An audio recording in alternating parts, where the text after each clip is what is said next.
મને તો ભાવ હોય તો કણ હું દીપો જઉં છું, બાકી કરોડના બંગલા હોય તો તમને મુબારક. પણ જો પતરા વાળું નાર્યો વાળું ઘર હોય, આવકારો મોટો હોય તો એની મુલાકાત ને એની ઓળખોણ હું દીપો પેલા કરું છું. બાપ આન દુનિયામાં આજે 12માની પહેલી તારીખે ધૂળું બોલું, એકાલ બીજી તારીખ બનાવેલા ડોટના કાઢું, કોકનો હોનાનો હુરજ ના ઉગાડું, કોકનું 20 વર્ષનું દુઃખના બાગીનો ખુદ તો સુરેશભાઈ મારી દીપોનું વેણસા બાબો.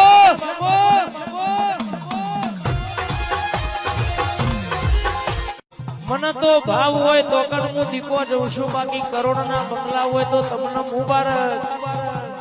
પણ જો પતરા વાળું નાર્યો વાળું ઘર હોય, આવકારો મોટો હોય તો એની મુલાકાત ને એની ઓળખોણ હું દીપો પેલા કરું છું. બાપ આન દુનિયામાં આજે 12માની પહેલી તારીખે ધૂળું બોલું, એકાલ બીજી તારીખ બનાવેલા ડોટના